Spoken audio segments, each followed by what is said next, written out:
Lezi indaba zehora lesikhombisa sikwethulela zona bukhoma ekomkhulu le-SABC e-Auckland Park eGoli nazi ezinohlonze kusihlwa nje. Uyamukulu Jojo lo.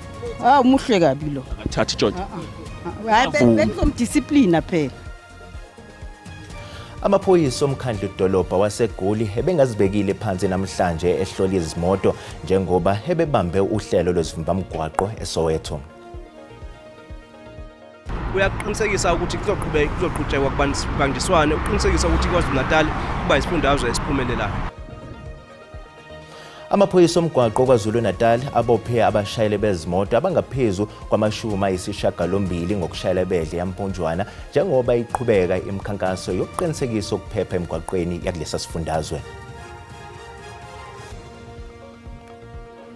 Umengameli wezwe uCyril Ramaphosa osejube uDokotela Sydney Mufamadi ukuze ayobhunga nazo zonke izinhlaka ezithintekayo eMozambique njengoba kulindele ukuthi iqhubeke kusasa imbhikisho yokuphikisana nomphumela wokhetho kuleli. Ukuthola kube kuwembukeli ngiyakwamukela ezindabeni zehora lesikhombisa. Igama lami nginguDaud Phungula.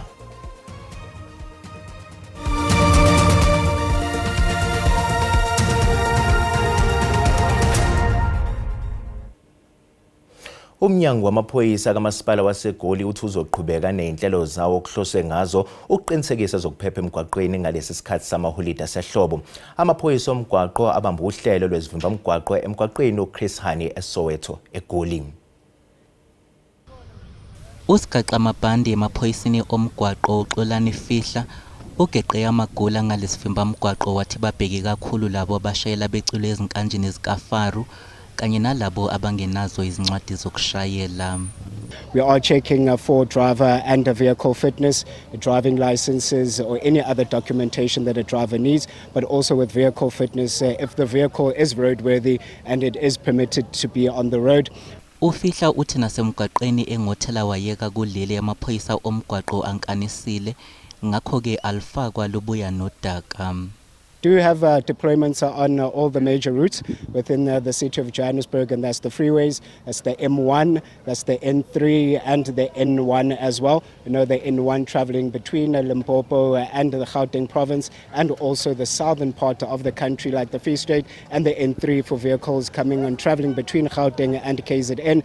Abashayeli bezimoto bawancomile amaphoyisa omgwaqo ngalokhu bathi umkhankaso uzonciphisa kakhulu izingozi zomgwaqo. I think it's good. A lot of people are drinking and driving.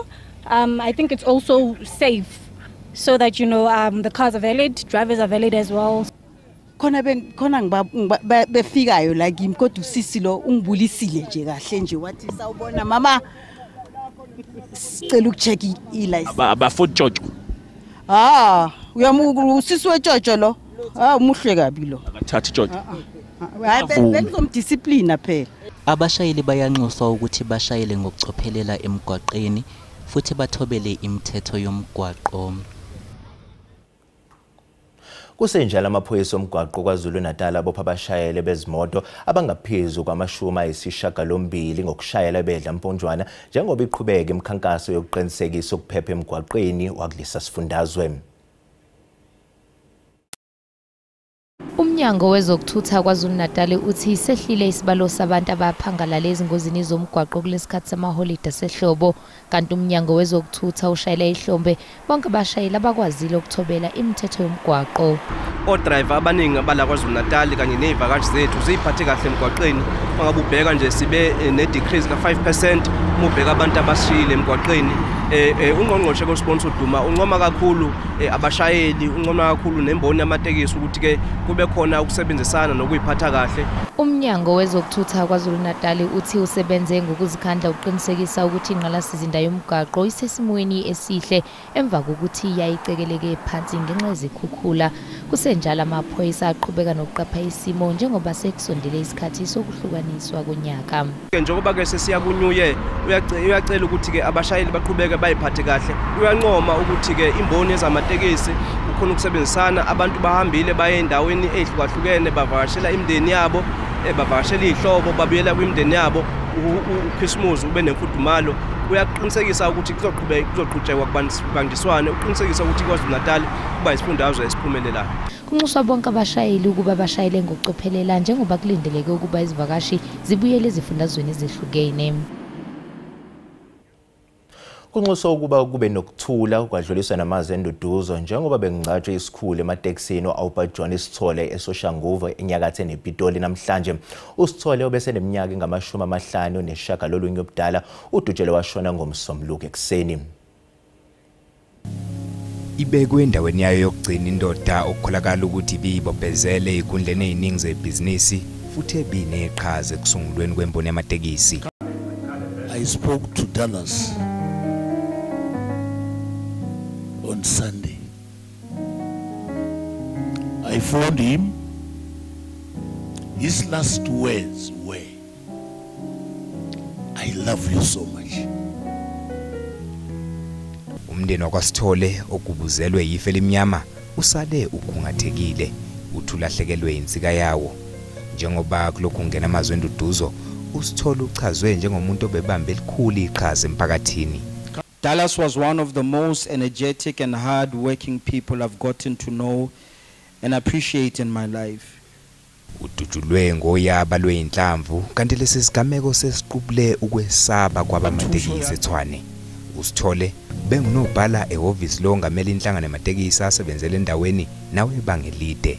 Just simply because he was a taxi leader and taxi operator does not necessarily make this incident taxi related.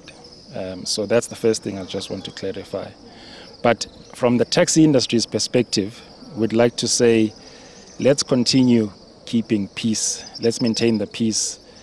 uSithole ushiye emhlabeni unkosikazi wakhe, ingane zakhe kanye nakazalwa nabo. Umndeni wakhe ushaye phansi ngonyawo ekukhulumeni nabe indaba. Ya Dallas.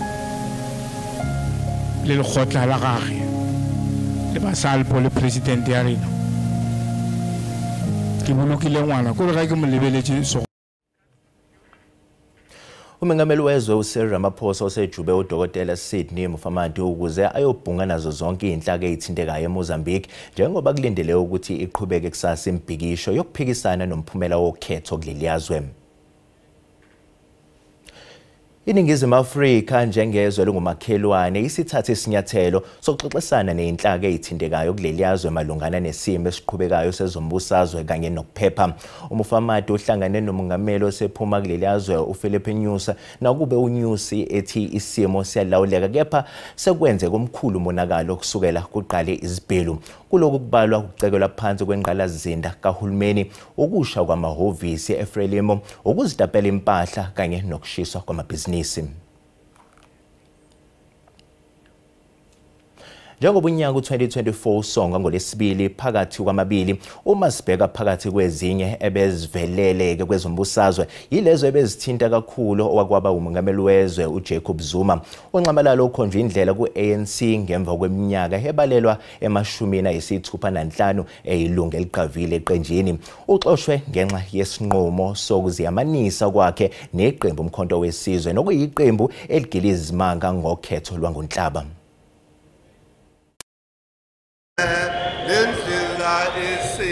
Lendlela esihanjwe uZuma kukho nokuncane ukungabaza ngokuthi iyohlala njalo emlandweni wezombusazwe. Ngo-1991 uZuma wakhethwa njengephini likanobhala jikelele ku-ANC.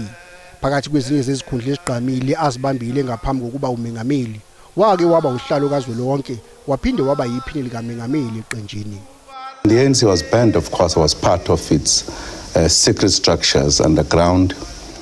And when MK was formed earlier in 1962, I became part of it, and of course leading up to my arrest in 1963. Ngo-2007 engqungqutheleni yokukhetha ubuholi ePolokwane, uZuma kulapha adlondlobala khona eqokwa njengomengameli we-ANC.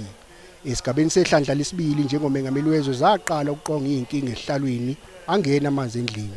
Phakathi kokunye kweyinkinga ezase zemlandela kwaba yinsolo zokulungiswa komuzi wakhe osenkandla ngemali yabakhokintela eyayivile eyigidi nengamakhulu zamarandi. Ubudlelwane bakhe nabo umndeni okwaGupta ngokunye kwabe sekuseyithebeni zekhomishana eyabe iphenya ngokuqhwagwa kwamandla ombuso. Ngaphambi kokhetho bilibanjwe ngoNhlaba nonyaka, uZuma wayesephumele obala ngokuthi ngeke esakhankasela iANC kodwa uyokweseka iqembu elalisanda kusungulwa iMK Party. Yize kwabe secacile ukuthi uZuma uyena insika yeMK Party, ubelokhu egcizelele njalo ngokuthi uyoba yilungu le-ANC kuze kuba sekugcineni kwempilo yakhe. I'm not going to vote for the ANC. I'm going to vote for MK. And I'm calling MK members, ANC members to vote for me, MK. I-ANC makhathaleni nonyaka igcine isithathile isinqumo sayo ngokumisa uZuma eqenjini. As we speak now, Jacob Zuma has been suspended. He has decided to go and support or form another party, and the NEC meeting this weekend took a decision that he should be suspended in terms of the rules of our constitution 2560. Kubukeka sengathi uZuma akazimisele ngokuphosa kalula ithawula ngokukhonjwa kwakhe indlela ku-ANC njengoba isonge ngokuthi uzothatha umgudu wasenkantolo uma kufanele. Ongacaci kwamanje ukuthi uZuma uzolifaka nini lolu daba izisebenzi zenkantolo ngokunqunywa kwakhe ku-ANC. Sisathi qhu ezitola kanti uma sibuya sizokuphathela udaba oluthi. The Committee of Tabanchu, we are very clear on the step that we are taking. We are indicating that all the foreign shops that are owned in Tabanchu, all the shops that are owned by foreigners in Tabanchu must close down. Izakhamuzi ezithukuthele zaseThabanchu eFree State izigane onwabo zifuna kuvalwe zonke iziphaza zabo kufika kuleya ndawo ngemva kokushona komfanyana oneminyaka eyisishiyagalombili obudala okusolwa ukuthi udla ama-snacks awathenga esitolo sendawo.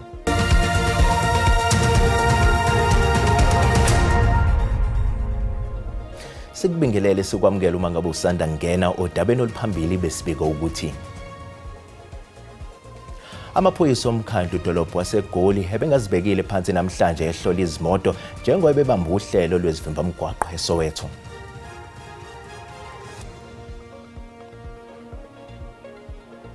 Bukela sikukhumbuza ukuthi lezi ndaba zikhona ku-YouTube naku-SABC Plus. Ngena kuzo uzicinga ngamagama athi SABC izindaba nakanjani uzosithola.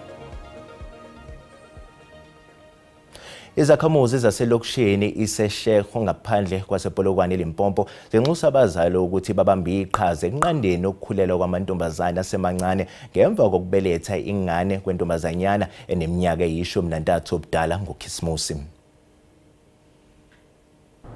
Intombazane neminyaka eyi-13 ibalwe kanye nabanye abesifazane ababelethe ngoKhisimusi esibhedlela saseSeshego eLimpopo.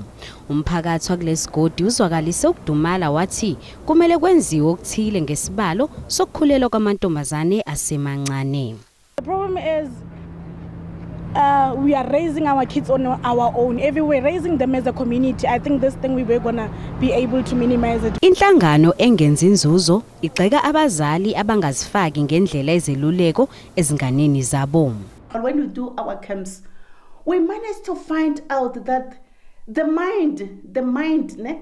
analytic mind and the suppressive mind, the analytic mind is lower, the suppressive mind is too much, and then the analytic mind is too much when coming to sexual issues, of which sexual issues are not opened and in the house and where the child, the teenager is found.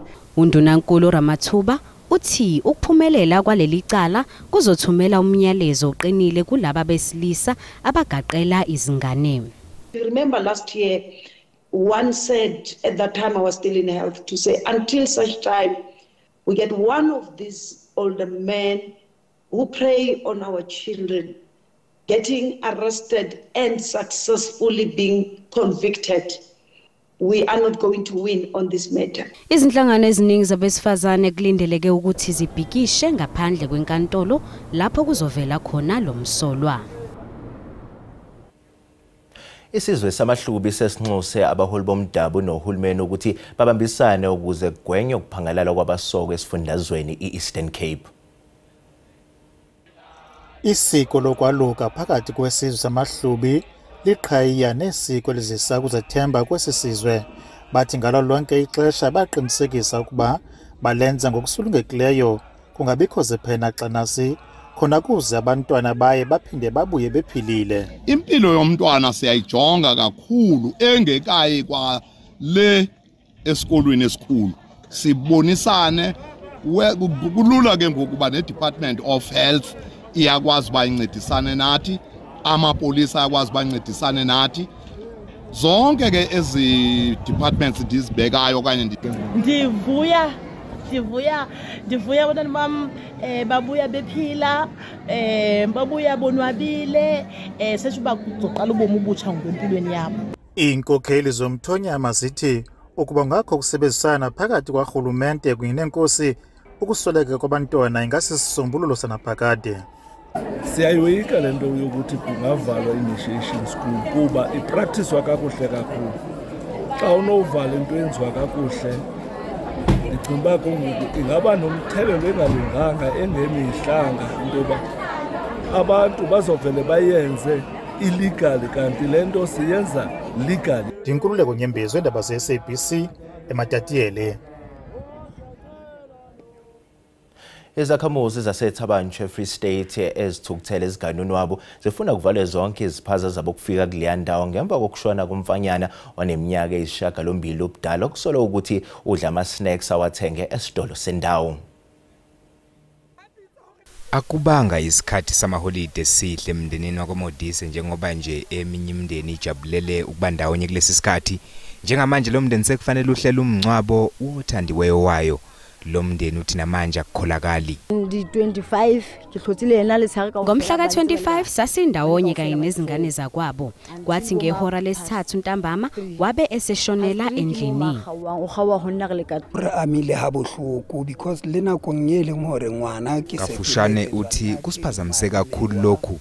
Ngithole ucingo oluvela kumalume kamama wakhe kwabese kuphoqa kuba ngiphuthume khona.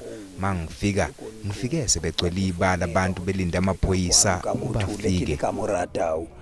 Kusenjalo abaholi bomphakathi banxusa umkhandli mangawunge ukuba usebenzisane nawo ekuvaleni idolo eyinganyelwa bokufika khona mangawunge. We don't want any shop of the foreigners to operate within the perimeters of Thabanchu because we are very clear our community is very angry. Therefore, to control the anger of the community, foreigners must know and understand that we don't hate them, we love them as they are into our country, but we hate what they are selling unto our kids. Therefore, we love our kids, we love our people, we don't want to lose many lives. Umphakathi ubuse emgwaqeni ngenhloso yokuqinisekisa ukuthi zonke iziphaza endaweni ayivulwa nakancane. Ngenyanga edluli ingane zesikole engaphezulu kweziyikhulu zihanjiswe esibhedlela eFree State emva kokuthi zidle ukudla okusolakala ukuthi kwakunobuthi. Abalimi abasafufusa esifundeni uMkhanyakude enyakatho yaKwaZulu-Natal sebenxuso ukuthi uhulumeni ungenelele ngokuphuthuma ukubhekana nezingqinamba zamanzi kuleya ndawo. Nyakude singesesibili ngobukhulu esifundazweni. Imindeni eminingi endaweni ithembele kakhulu ekulimeni ukuze ithole ukudla futhi iziphilise. Nokho ukuntuleka kwezinsiza kubangela inselele enkulu kubalimi. I-challenge enginayo kakhulu implement kakhulukazi ogandaganda izona zinto engathi ziyinselelo kakhulu ngoba ngiyahirisha. Konke engikwenzayo ngisuke ngihayarishile ngikwazi ukuthi ngisebenze kwesinye isikhathi kube ukuthi yona iweather kusho izinto engikwazi ukuyivimba noma ngayiphi indlela fanele umelane naso isimo sezulu indlela esuke singakhona. Ngaphandle kwalezi zinselelo iziphathimandla zikhuthaza abantu abasha ukuthi babambe iqhaza kwezolimo ukuze baqinisekise ukutholakala kokudla ezweni. Sinama leadership, sinama basari, sishoda ngodokotela and njengoba kufika itechnology neagriculture sisebenza ngetechnology abantu abadala bazokwazi ukumelana nesimo setechnology. Ukuvilapha kwe-youth kungasilethela inkinga ekutheni sigcine sesilamba sesiba food insecure la eSouth Africa, which is very wrong because sinomhlabathi sirich. Umnyango wezolimo esifundazweni uthi usukhiphe imali yokusiza abalimi abasafufusa ukuze bakwazi ukubhekana nezinselelo ezidalwa ukushoda kwezinsiza nenqalasizinda. NginguNonhlakanipho Magwaza esindabeni ze-SABC eThekwini.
Bukelisi sibeka lapho bese kuphathela zona kusihlwa siyabuya ke kusasa ngehora lesikhombisa usale kahle.